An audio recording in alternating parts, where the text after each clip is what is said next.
ഏവർക്കും പുതിയ അധ്യായത്തിലേക്ക് ഹാർദവമായ സ്വാഗതം. ഈ അധ്യായത്തിൽ നമ്മൾ വിശകലനം ചെയ്യുന്നത് ചോതി നക്ഷത്രത്തിൻ്റെ 2026 ആണ്ട് മെയ് ജൂൺ മാസങ്ങളിലെ ഗുണദോഷ ഫലങ്ങളാണ്. പൊതുവെ ഗുണദോഷ സമ്മിശ്രമായിട്ടാണ് ചോതി നക്ഷത്രക്കാർക്ക് ഈ മാസങ്ങൾ കാണുന്നത്. എടുത്തു പറയേണ്ട, നിങ്ങൾ അറിഞ്ഞുകൊണ്ട് വൻ ബാധ്യതകൾ ചെന്ന് ചാടാനുള്ള സാധ്യതയുണ്ട്. ആ കാര്യത്തിലൊരു ശ്രദ്ധ വേണം. അന്യൻ്റെ കാര്യത്തിൽ ആവശ്യമില്ലാതെ, പ്രത്യേകിച്ച് സാമ്പത്തിക കാര്യത്തിൽ ആവശ്യമില്ലാതെ ഇടപെടരുത്.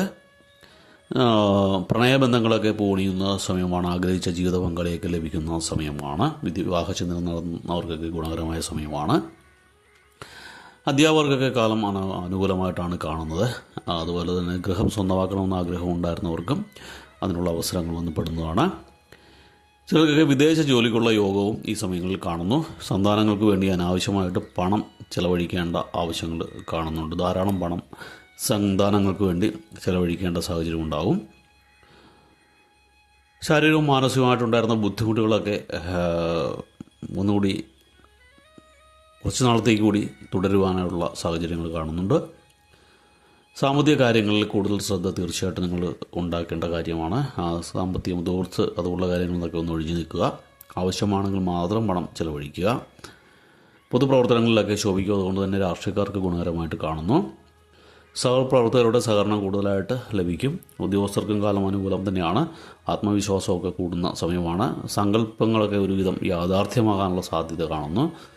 നിങ്ങളുടെ മുൻകോപമൊക്കെ ഒന്ന് കുറച്ചില്ല എങ്കിൽ പല വിപത്തുകൾക്കും കാരണമായി തീരുന്നതാണ്. നിങ്ങൾ വാഗ്ദാനങ്ങളൊക്കെ പ്രവൃത്തിയിൽ കൊണ്ടുവരാനായിട്ട് കഴിഞ്ഞു എന്ന് വരത്തില്ല. അതിൻ്റെ പേരിൽ കുറേ പഴികൾ കേൾക്കേണ്ട അവസ്ഥയൊക്കെ ഉണ്ടാവും. വിശ്വസിച്ചവരിൽ നിന്നും വഞ്ചിതരാകാനുള്ള സാധ്യതയും ഈ സമയത്ത് കാണുന്നുണ്ട്. മാനസികവും ശാരീരികവുമായിട്ടുള്ള ബുദ്ധിമുട്ടുകളൊക്കെ നിങ്ങൾക്ക് ധാരാളം അനുഭവപ്പെടും. സ്വജനങ്ങളുടെ വിരോധം സമ്പാദിക്കുന്ന സമയം കൂടിയാണ് ഈ 2 മാസം. സ്വന്തം നിലനിൽപ്പിന് വേണ്ടി അരുതാത്തത് ചെയ്യേണ്ടതായിട്ടൊക്കെ വരുന്ന സമയമാണ്. വ്യത്യസ്ത മേഖലയിൽ നിന്ന് നിങ്ങൾക്ക് ധനവരവൊക്കെ ഉണ്ടാകുന്ന സമയമാണ്. പൊതുവെ ഗുണദോഷ സമ്മിശ്രമാണെങ്കിൽ ധനപരമായിട്ടൊക്കെ ഗുണകരമാണെങ്കിലും മാനസിക സമ്മർദ്ദമൊക്കെ കൂടിയിരിക്കുന്ന സമയമാണ്. അതുകൊണ്ട് ചില കാര്യങ്ങളിലൊക്കെ ശ്രദ്ധ ഉണ്ടാകണം. ഇടിച്ച് ചാടിയുള്ള പ്രവർത്തനങ്ങളൊക്കെ ഒന്ന് മാറ്റിവെക്കുക. നിങ്ങൾ തീർച്ചയായിട്ടും വെള്ളിയാഴ്ച ദിവസങ്ങളിൽ വിഘ്നേശ്വര ഭഗവാന്റെ ക്ഷേത്രം ദർശിക്കുക. ഭഗവാന് യഥാവിധി വഴിപാടൊക്കെ ചെയ്തു കഴിഞ്ഞാൽ കാര്യങ്ങളൊക്കെ ഒരുവിധം മംഗളമായി തീരും. എല്ലാവർക്കും ഭഗവാന്റെ കാരുണ്യത്താൽ അനുഗ്രഹമുണ്ടാകട്ടെ, നല്ല സമയമുണ്ടാകട്ടെ എന്ന് പ്രാർത്ഥിച്ചുകൊണ്ട് നിർത്തുന്നു. വീഡിയോ ഇഷ്ടപ്പെട്ടാൽ ലൈക്ക് ചെയ്യുക. തുടർന്നുള്ള മാസങ്ങളിലെ വീഡിയോ കൃത്യമായി ലഭിക്കുന്നതിനായിട്ട് ചാനൽ സബ്സ്ക്രൈബ് ചെയ്തിട്ടില്ല എങ്കിൽ സബ്സ്ക്രൈബ് ചെയ്യുക. ഒരിക്കൽ കൂടി നന്ദി പറഞ്ഞുകൊണ്ട് നിർത്തുന്നു.